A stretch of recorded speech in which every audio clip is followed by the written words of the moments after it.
ప్రతి ఒక్క మదర్ అయితే పొద్దున్నే 2x స్పీడ్లో అయితే పనులన్నీ స్టార్ట్ చేస్తుంది. ఇంక ఈరోజు నా మార్నింగ్ రొటీన్ వీడియోలో అయితే మార్నింగ్ కొంచెం ఫ్రెష్ అప్ అయిన తర్వాత అయితే కిచెన్లోకి అయితే వచ్చేసి ఫస్ట్ అయితే బియ్యం అయితే కడిగేసిన. ఇంకా చట్నీ కోసం అయితే పల్లీలు పచ్చిమిర్చి అయితే వేయించుతున్నాను.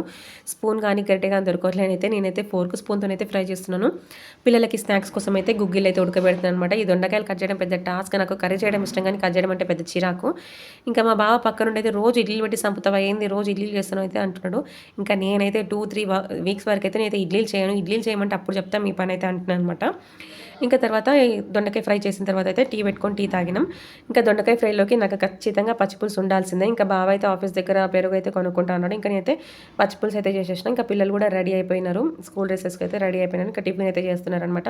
మా పండు చింటూ ఇడ్లీలు అంటే ఇష్టంగా తినేవాళ్ళు, వాళ్ళకు కూడా బోర్ కొట్టిందంట. ఇడ్లీ చూస్తేనే మస్తు బోర్ కొడుతుంది మమ్మీ, ఇంకోసారి ఇడ్లీలు అయితే చేయకని అంటున్నారు. మీరు అడిగిన దాకా ఇంకొకసారి ఇడ్లీలు అయితే చేయను నాన్న అనేది చెప్పిన. ఇంకా తర్వాత అయితే ముగ్గురికి అయితే బాక్స్ అయితే పెట్టేస్తున్నాను అనమాట. లంచ్ బ్యాగ్లో అయితే బాక్స్ అయితే సెట్ చేసిన. ఇంకా మా బావకి మొన్న అయితే నేను రెయిన్ కోట్ పెట్టడం మర్చిపోయినా, మొత్తం తడిచిపోయి ముద్ద అయిపోయి వచ్చేసాడు. ఈసారి గుర్తు పెట్టుకుని మరి రెయిన్ కోట్ పెట్టేసిన. బాయ్ చెప్పైతే స్కూల్కి వెళ్ళిపోయినారు, బావ ఆఫీస్కి వెళ్ళిపోయినారు. ఇదనమాట వీడియో నచ్చితే ప్లీజ్ లైక్ చేయండి, సపోర్ట్ చేయండి. బాయ్.